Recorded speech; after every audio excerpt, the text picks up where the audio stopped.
Hello students, आज के इस वीडियो लेक्चर में हम क्लास 12th के बायोलॉजी का जो सबसे पहला चैप्टर है जीवों में जनन, उसका जो नेक्स्ट टॉपिक है उसको आज हम स्टार्ट करने वाले हैं। तो चलिए स्टार्ट करते हैं। आज हम पढ़ेंगे निषेचन पश्च घटनाएँ, यानी कि निषेचन के बाद होने वाली जो घटनाएँ होती हैं उन्हीं को हम क्या कहते हैं, निषेचन पश्च घटनाएँ कहते हैं। निषेचन कैसे होता है वो भी हमने आपको बताया था कि ये मान लो ये फीमेल का गैमीट है और ये किसी मेल का गैमीट है। जब ये दोनों फ्यूज़ हो जाते हैं तो इसी को हम क्या बोलते हैं, निषेचन कहते हैं। अब निषेचन के बाद जो घटनाएं होती हैं उनकी स्टडी हम किस में करेंगे, निषेचन पश्च घटनाओं में करेंगे।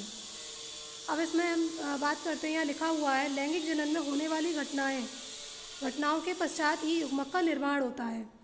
अब जितनी भी लैंगिक जनन में जितनी भी घटनाएं होती हैं, जैसे कि गैमीट का फॉर्मेशन होना, फिर उनको जुड़कर उनका निषेचन होना और निषेचन होने के बाद उसका युग्मक बनेगा, ये सारी घटनाएं मिलकर क्या कहलाती हैं, निषेचन पश्च घटनाएं कहलाती हैं। नेक्स्ट इसमें युग्मनज द्विगुणित युग्मनज का निर्माण सभी लैंगिक जनन वाले जीवों में सर्वव्यापी है।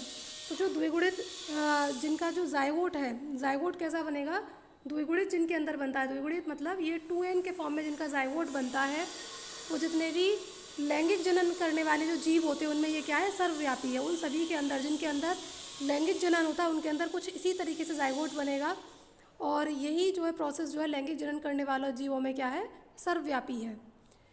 बाह्य निषेचन करने वाले सभी जीवों में युग्मनज का निर्माण बाह्य माध्यम में होता है, जबकि वह जीव जिनमें आंतरिक निषेचन होता है उनके शरीर में भीतर युग्मनज की संरचना होती है। अब यहाँ पर बच्चों दो बातें बताई जा रही हैं। पहला तो यहाँ बताया जा रहा है एक्सटर्नल फर्टिलाइजेशन के बारे में, बाह्य जनन के बारे में, और दूसरा यहाँ पर बताया जा रहा है इंटरनल फर्टिलाइजेशन के बारे में, यानी कि आंतरिक निषेचन के बारे में बताया जा रहा है। अब जब ओवा जो स्पर्म है, अगर उनका फ्यूज़न बॉडी के आउटसाइड होगा तो उसको हम क्या बोलते हैं, एक्सटर्नल फर्टिलाइजेशन कहते हैं। और अगर ओवा और स्पर्म का जो फ्यूज़न है वो बॉडी के इनसाइड होगा तो उसको हम क्या कहेंगे, इंटरनल फर्टिलाइजेशन कहेंगे।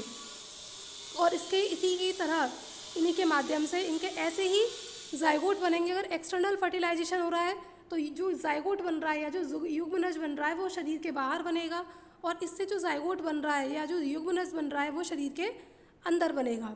ऐसा किसमें देखने को मिलता है, जितने भी सरीसृप प्राणी होते हैं या जो पक्षी वर्ग के प्राणी जो होते हैं उनके अंदर ज़्यादातर इस तरीके से जायगोट बनता है। और यहाँ पर जितने भी मैमल्स होते हैं, मैमल्स में भी मुख्यतः कौन आ जाता है, मानव, उसके अंदर जो जायगोट का फॉर्मेशन होता है वो क्या होता है, बॉडी के इनसाइड होता है। मेरे ख्याल से ये आपको समझ में आ गया होगा। अब हम इसमें आगे बात करते हैं।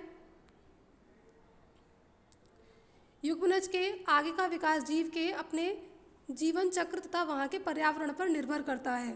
अब इस तरह से जो युग्मजन का विकास है, जो जायगोट बन गया है, उस जायगोट का जो निर्माण होता है या जो उसका विकास जो है, उस जीव का जीवन चक्र कैसा है और साथ ही साथ उसका पर्यावरण कैसा है उस जीव का, उस पर डिपेंड करता है। मान लो कि किसी पक्षी का यहाँ पर क्या बना, जायगोट बना, कोई पक्षी है, उस पक्षी का क्या बना, यहाँ पर जायगोट बना, तो ये जो जायगोट है, इस जायगोट का जो निर्माण है आगे वो किस पर डिपेंड करता है कि इस पक्षी की जो जीवन चक्र है वो कैसा है, और इस पक्षी की और इसका जो एनवायरनमेंट है वो किस तरीके का है, उस पर डिपेंड क्या करेगा, इस जायगोट का निर्माण डिपेंड करता है या निर्भर करता है।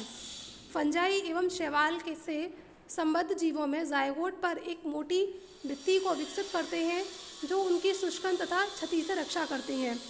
अब जैसे कुछ फंजाई है या फिर कोई शैवाल है, फंजाई और जो शैवाल होती हैं उनमें क्या होता है कि इनके जो जायगोट बनते हैं या जो युग्मनज बनते हैं उनके चारों तरफ एक मोटी सी भित्ति बन जाती है। उनके चारों तरफ क्या बन जाएगी, एक बहुत मोटी लेयर बन जाती है, और वो मोटी लेयर क्या करती है कि उनको शुष्कन मतलब उनको सूखने से बचाएगी, साथ ही साथ उनको क्षति से बचाने का कार्य करती है। नेक्स्ट है यहाँ पर, यह अंकुरण से पूर्व काफ़ी समय पर, मतलब जो अंकुरण होने के बाद काफ़ी समय तक ये विश्राम अवस्था में या विश्राम काल में रहते हैं। अब जैसे जो हम बात कर रहे थे फंजाई और शैवाल की, कि उन पे क्या होता है कि उनके जायगोट के चारों तरफ एक मोटी भित्ति जम जाती है। अब ये जो अवस्था है वो युग्मनज से, यानी कि उसके अंदर वो जो है निषेचन हो, उससे पहले काफ़ी टाइम तक ये ऐसे ही पड़ा रहता है, और जैसे ही कोई फेवरेबल अनुकूल परिस्थितियाँ आती हैं तब इसके अंदर क्या होगा, निषेचन शुरू हो जाता है। देखो यहाँ पर क्या बताया जा रहा है कि जैसे फंजाई और शैवाल हैं, इनका ये जाइगोट बन गया और जाइगोट के चारों तरफ एक शुष्क मतलब एक मोटी सी लेयर आ जाती है और ये कब तक पड़ा रहेगा, बहुत दिनों तक ये ऐसे ही पड़ा रहता है। और कब तक, जब तक कि फेवरेबल कंडीशन ना आ जाए। जैसे ही फेवरेबल कंडीशन यानी कि अनुकूल परिस्थितियाँ आ जाती हैं तब इसमें से क्या होगा, जर्मिनेशन या अंकुरण इसमें शुरू हो जाएगा या प्रारंभ हो जाएगा। द्विगुणित जीवन चक्र वाले जीवों में युग्मनज अर्धसूत्री विभाजन द्वारा विभाजित होकर अगुणित अंडाणु का निर्माण करते हैं, जो अगुणित विष्टि के रूप में वृद्धि करता है। अब देखो यहाँ पर ये समझाया जा रहा है कि ऐसे ऑर्गेनिजम्स जिनकी लाइफ साइकिल कैसी रहती है, डिप्लॉयड रहती है, जिनकी जो लाइफ साइकिल है वो कैसी रहेगी, डिप्लॉयड रहेगी, उनमें जो सेल डिवीज़न होगा वो किसके माध्यम से होगा, अर्धसूत्री विभाजन के द्वारा उनमें सेल डिवीज़न, और साथ ही साथ उनका जो युग्मनज है वो अर्धसूत्री विभाजन के द्वारा बनेगा। ऐसे जीव जिनकी जो लाइफ साइकिल वो द्विगुणित है, उनमें जो युग्मनज का विकास होगा वो अर्धसूत्री विभाजन के द्वारा होगा। और दूसरे वो जीव जिनकी लाइफ साइकिल अगुणित है, जिनकी लाइफ साइकिल कैसी रहती है, अगुणित रहती है, उनमें जो जाइगोट का निर्माण होगा वो किसके द्वारा होगा, वो समसूत्री विभाजन के द्वारा होगा। यहाँ पर ये समझाया जा रहा है। ठीक है, नेक्स्ट है यहाँ पर युग्मनज एक पीढ़ी से दूसरे पीढ़ी के जीव के बीच की महत्वपूर्ण कड़ी है। ठीक है, जो युग्मनज होती हैं वो एक पीढ़ी से दूसरे पीढ़ी के बीच की क्या होती है, महत्वपूर्ण कड़ी होती है। क्यों होती है, क्योंकि आगे इसी के माध्यम से जो प्रोजेनी है या जो संतति है वो इसी के माध्यम से बनती हैं, इसीलिए ये इन दोनों के बीच की क्या है, एक महत्वपूर्ण कड़ी है। ठीक है, आगे हम इसमें भ्रूणोद्भव के बारे में जानेंगे, जिसे हम कहते हैं एम्ब्रियोजेनेसिस, उसके बारे में बात करते हैं। भ्रूणोद्भव युग्मनज से भ्रूण के विकास की प्रक्रिया को संदर्भित करता है। तो भ्रूणोद्भव क्या होता है, भ्रूणोद्भव जो है, जैसे यहाँ पर क्या बन गया, यहाँ पर क्या बन गया, ये जाइगोट बन गया। जाइगोट के बाद यहाँ पर क्या बनेगा, एम्ब्रियो बनेगा, जिसे हम भ्रूण कह रहे हैं। अब भ्रूण के अंदर क्या होंगे, अब इस भ्रूण के अंदर विकास होगा और उसी को हम क्या बोलते हैं, भ्रूणोद्भव कहते हैं। क्या बोलते हैं उसको, भ्रूणोद्भव कहते हैं। जाइगोट बना, जाइगोट के बाद एम्ब्रियो बना, एम्ब्रियो के विकास की जो प्रक्रिया होती है उसी को हम भ्रूणोद्भव कहते हैं। अब इसके अंदर होगा क्या, जैसे यहाँ पर ये एम्ब्रियो फॉर्म हो चुका है, इस एम्ब्रियो के अंदर कोशिका विभाजन होगा। इसके अंदर क्या होगा, कोशिका विभाजन होगा, और किसके द्वारा होगा, वो समसूत्री विभाजन के द्वारा। समसूत्री कोशिका विभाजन जो होता है उसके द्वारा यहाँ पर कोशिका विभाजन होगा।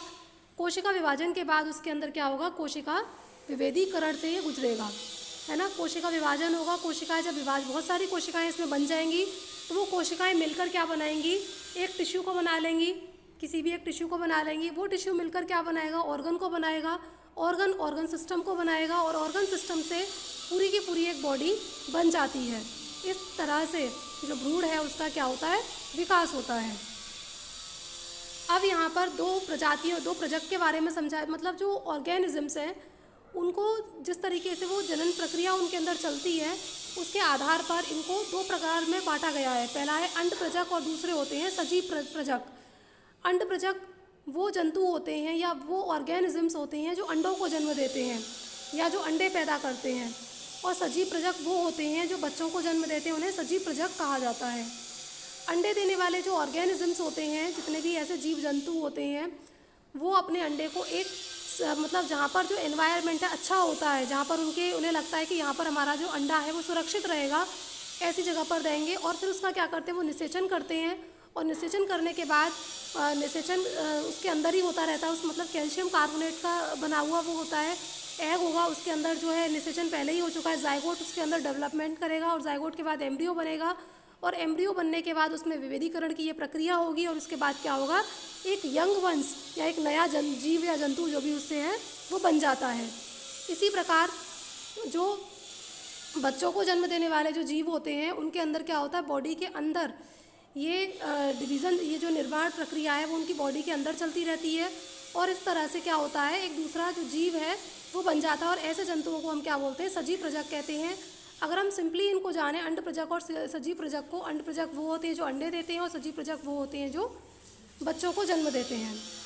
अब यहाँ पर क्या बताया जा रहा है, पुष्पीय पादपों में युग्मनज का निर्माण बीजांड के अंदर होता है। पुष्पीय पादप कौन से होते हैं? पुष्पीय पादप जैसे आवृत बीजी जितने भी पौधे हैं उनको हम क्या बोलेंगे? पुष्पीय पादप कहते हैं। इनके अंदर क्या बनता है? इनके अंदर ये जो युग्मनज बनता है वो कहाँ बनेगा? बीजांड के अंदर होता है। ये है हमारा, ये फ्लावर है, फ्लावर का ये फीमेल पार्ट है। इस फीमेल पार्ट का जो नीचे वाली जो ओवरी होती है, यहाँ पर क्या बनता है? युग्मनज बनेगा, ठीक है। और इस युग्मनज का निर्माण कहाँ पर हुआ है? बीजांड के अंदर होता है। ये जो ओवरी है, ओवरी के अंदर ये ओव्यूल है जिसे हम बीजांड कह रहे हैं, यहीं पर क्या होगा? युग्मनज का निर्माण होता है। अब ये जो युग्मनज है वो आगे जाकर किसको बनाएगा? एम्ब्रियो को बना देता है, यानी कि भ्रूण को विकसित कर देगा। और इसके अंदर ये जो बाहर वाला एरिया है ये किसको बना देगा? ये फ्रूट में विकसित हो जाता है, ठीक है। एम्ब्रियो जो जाइगोट है वो तो एम्ब्रियो में विकसित हो जाता है, और जो बाहर वाली जो इसकी ये जो ओवरी है, ये जो इसकी बाहर वाली ओवरी है ये फ्रूट में बदल जाती है, और इसके अंदर जो ओव्यूल है वो सीड में परिवर्तित हो जाते हैं।